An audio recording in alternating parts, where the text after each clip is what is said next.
Oi aí, pessoal, beleza? Vamos lá para mais uma aula de gramática. Hoje nós vamos falar das classes de palavras, funções no texto. Na verdade, são três classes de palavras só que a gente vai ver hoje: o substantivo, o artigo e o adjetivo. Então, vamos começar pelos substantivos. Então, olha só, ao nomear, o substantivo revela uma interpretação do mundo do enunciador acerca da realidade nomeada. Então, a gente pode falar deficiente físico ou portador de necessidades especiais, né? Depende de como a gente acha que cabe naquele momento, tá? Aí aqui também diz que o substantivo com o que se nomeia uma realidade pode permitir conhecer a opinião do enunciador sobre ela. Então, olha só, o Congresso Nacional, marionete do Executivo, tem duas casas e múltiplos interesses. Então, para a pessoa que proferiu essa frase, né, que disse, né, que fez essa afirmação, o Congresso Nacional não passa de uma marionete do Poder Executivo. Aqui nessa imagem tem aqui uma captura de uma certidão de nascimento, na qual a gente tem aqui o nome da pessoa. Então, este é o nome, é o substantivo, um nome próprio, substantivo próprio, né? Então, ele designa o Gilberto Luiz Nascimento e Silva, que nasceu em Campos dos Goytacazes, Rio de Janeiro, né? Aos dias 22 dias do mês de abril, né? Então, assim, aqui tá todas as informações a respeito dessa pessoa, né? Então, não é qualquer Gilberto Luiz Nascimento e Silva, é este Gilberto Luiz Nascimento e Silva, tá? Bom, a gente também pode classificar os substantivos como concretos. Quando? Quando eles nomeiam seres reais ou imaginários, concebidos como unidades distintas de outras. São a base de textos figurativos, narrativos e descritivos e um recurso para a simulação da realidade. Então, veja só. A gente aprende, quando a gente está lá no sexto ano, que substantivo concreto é aquele que a gente pode pegar. Só que naquela época a gente não tem conceito de abstração ainda formado, que isso aí vai se formar lá pelos 13 anos mais ou menos, tá? Então o que acontece? O substantivo concreto é aquele que tem a forma própria. Então, às vezes, é um ser que ele é imaginário, ou faz parte do folclore e tudo mais, e às vezes as pessoas acham que ele não é, que ele é abstrato, mas não, é concreto, ele tem forma própria. Então aqui eu tenho, ó, se ferradura desse sorte, cavalo não puxava carroça, né? Então aqui, ferradura é um substantivo concreto, cavalo um substantivo concreto e carroça um substantivo concreto. Ah, mas aí vocês falam assim, mas professora, todos esses eu posso pegar. Agora eu vou dar alguns exemplos diferentes para vocês. Veja bem, eu falo fada. A primeira que vocês lembram vai ser sininho, tá? Aí eu digo assim, gnomo. Vem na cabeça de vocês uma forma do gnomo. Aí assim, lembra lá do sítio do Pica-Pau Amarelo? Eu digo cuca. Vai vir a imagem da cuca. Então assim, são seres do nosso mundo imaginário, mas eles têm forma própria, então eles são substantivos concretos. Ok? Muito bem. Aí aqui os abstratos. Nomeiam noções separadas do concreto, criações da mente, como nomes de conceitos, tipo memória, sentimentos, saudade, qualidades, meiguice, ações, revelação, são uma base de textos temáticos, opinativos em geral, e um recurso para a interpretação da realidade. Então, olha só, caiu em desuso a crença na superstição e seu poder de interferência na realidade. Então, olha, desuso, crença, superstição, poder, interferência e realidade são todos substantivos abstratos, tá? Porque eles não têm uma forma própria. Agora vamos para os artigos.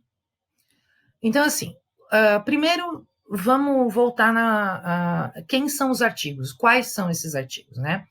Nós temos os artigos definidos, o a, os e as, e os indefinidos, uma, uns e umas, tá?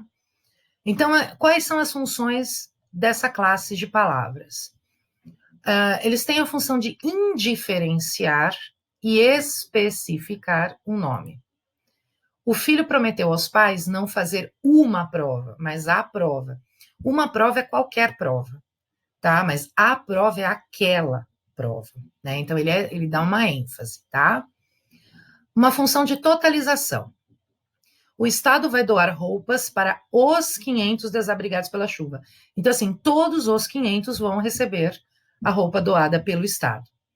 Ele também pode ter uma função de marcador de coesão textual. Então, olha só, vamos sair daqui. Toyo Ito venceu o prêmio Pritzker. O oriental foi escolhido por sua arquitetura arrojada. Então, ele está, para não repetir o nome, né, da pessoa que recebeu o prêmio, então a gente coloca um artigo, ok? Vamos lá. Então, aqui a gente tem função de conhecimento prévio partilhado. Devido ao empenho, ele conseguiu não ficar de recuperação na matéria. Então, que matéria? A gente já tinha falado antes. De repente, sei lá, português. Né? Ai, e aí, como é que ele foi em português? Ah, ele conseguiu não ficar de recuperação na matéria. Que matéria é português, porque eu já sabia antes. Ok? E de substantivação, veja, o estudar é importante. Estudar é uma outra classe gramatical, é verbo. É outra classe de palavra, não gramatical, desculpa, é verbo. Se eu coloco um artigo na frente dele, ele vira substantivo. Então, se eu puser um verbo, ou desculpa, se eu puser um artigo na frente de um verbo, de um adjetivo, eu vou transformá-lo em substantivo, ok? Então, agora vamos falar dos adjetivos. Então, veja só. O adjetivo agrega ao substantivo traços de sentido que não estão presentes no nome, conferindo-lhe mais detalhamento, precisão e expressividade. Aí eu tenho aqui como exemplo, automóvel econômico. A economia não é um atributo que todo carro tem. Né? Então, se eu digo automóvel, é qualquer automóvel. Agora, se eu digo automóvel econômico, eu estou especificando o tipo do automóvel. Então, veja só. Olha, as pessoas, esse daí é um Ford T, né? Se não me engano, foi o primeiro carro inventado aí, né, por Henry Ford, e ele era tido como um carro econômico. Esse aí é igual ao meu, não é o meu, mas é igual ao meu, e o meu é muito econômico. Tá? Às vezes, quando eu falo quanto que o meu carro faz por 1 litro, né, de quilometragem por 1 litro de gasolina, as pessoas ficam espantadas. Muito bem, o adjetivo ele também pode ser descritivo. Quando ele adiciona ao substantivo significados dominantes associados ao objeto ou à pessoa. Cria, pois, efeito de objetividade. Então, veja, automóvel norte-americano. Eu tô usando esse adjetivo como uma forma descritiva. Aqui, automóvel que é qualquer um? Não, não é. É um automóvel norte-americano, que foi feito nos Estados Unidos. Ele também pode ser valorativo, que ele agrega ao substantivo significados dominantes, como US, vinculados ao ponto de vista do enunciador. Então, cria, pois, o efeito de subjetividade, automóvel atraente. Por que é subjetivo? Eu posso achar o automóvel atraente, mas você vai achar? Não sei, talvez não. Talvez você não goste desse automóvel.